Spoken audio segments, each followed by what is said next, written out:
Why I'm dumping all my high-yield ETFs? The math doesn't lie. This is a real screenshot from my brokerage account. E-Trade estimates I'm going to make almost $100,000 from dividends over the next year, and it's all coming from high-yield ETFs. $100,000 in passive income without selling a single share. I'm about to sell every single position and walk away from all of it. And the math I'm about to show you changed everything. If you spent any time in the investing corner of YouTube lately, you've seen them. High-yield ETFs are everywhere. Earn 30% dividends, monthly passive income, never sell your shares. And I get it. I fell for it too. The promise is irresistible. Monthly income that just appears in your account. No selling, no timing the market, just pure passive cash flow. Look at these yields. HOOY, 56% annual yield. AMDY, 71% annual yield. PLTY, 96% annual yield. TSLY, 107% annual yield. And they pay monthly, sometimes even weekly. Every single week or month, like clockwork, money hits your account. It's what investors call mailbox money. You just walk to your mailbox, or in this case, check your brokerage account, and boom, cash. Who wouldn't want that? But here's what those YouTube videos don't show you in the thumbnail. This is TSLY over the last 2 years. See that steady decline? That's called NAV erosion, net asset value erosion. Think of it like this. Imagine you have a block of ice worth $100. Every month I chip off $1 and hand it to you. You're getting your dividend, but your ice block is literally melting away. These ETFs are basically paying you with your own money. Now, the defenders of these funds will say, so what? As long as the total return is positive, price plus dividends, you're still making money. And you know what? That's actually true, sort of. If you add up all the dividends and factor in the price decline, many of these ETFs do show a positive total return.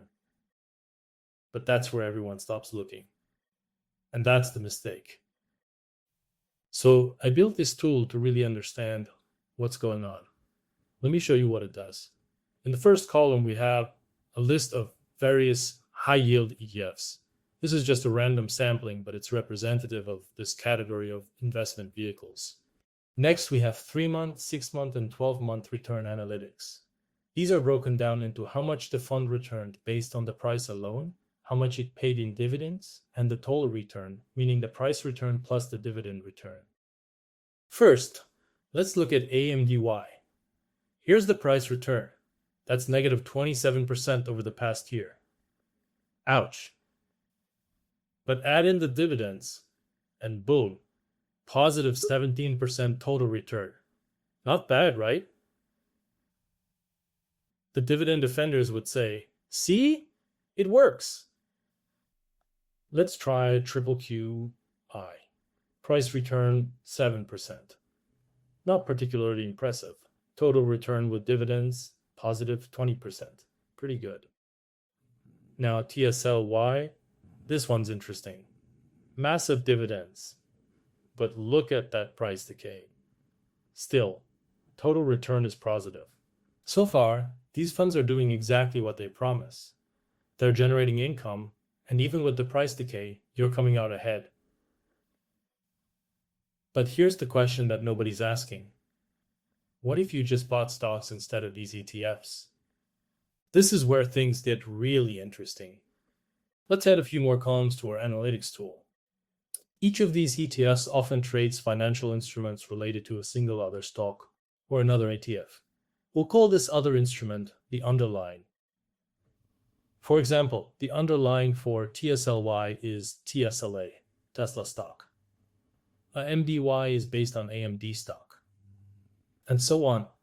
The tool now shows, over the same time period, the price return of the underlying, alongside the total return of the high yield ETF. In other words, how much gain you have from holding the underlying compared to the total return, price plus dividends, of the ETF. Let's compare a few of these. QQQI is based on the Nasdaq 100 ETF. QQQ, over the same 1 year period, QQQI total return 20%, QQQ total return 24%. You left 4 percentage points on the table. TSLY versus Tesla. TSLY total return 32%. Tesla total return 64%. You missed out on half of the gains, but this is the one that made me sell everything. AMDY versus AMD. AMDY total return 17%. AMD total return 52%. That's triple the return if you held the underlying stock instead of the high yield ETF, even after accounting for dividends. And here's the killer. This gap doesn't stay constant. It compounds. The longer you hold these high yield ETFs, the more wealth you're destroying.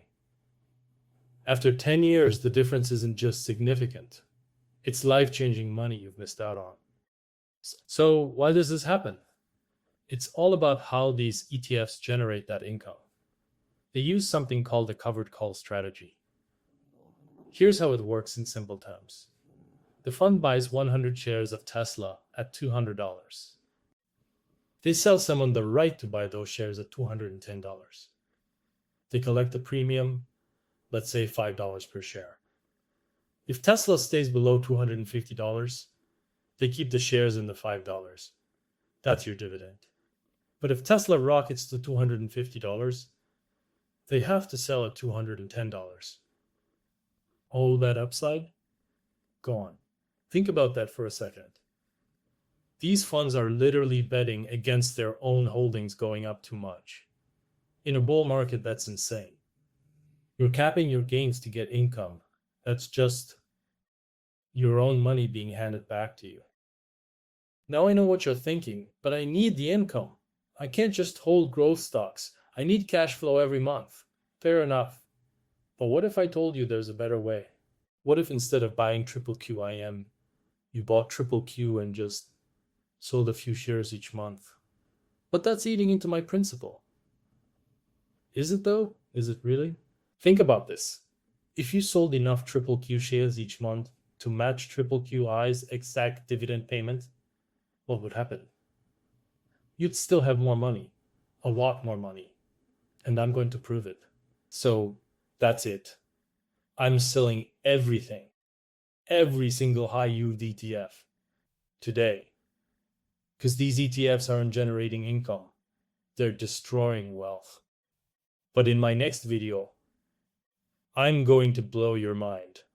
We're going to take these exact same high yield ETFs and compare them month by month against simply holding the underlying stock and selling just enough shares to match the dividend payment. Even when you're literally selling pieces of your investment every single month to create your own dividend, you still beat these ETFs. And what happens after year 3? The results are going to shock you. So make sure you're subscribed and hit that bell, because this next video is going to change how you think about income investing forever. Remember, these high yield ETFs aren't giving you income. They're just automatically selling your investment for you badly.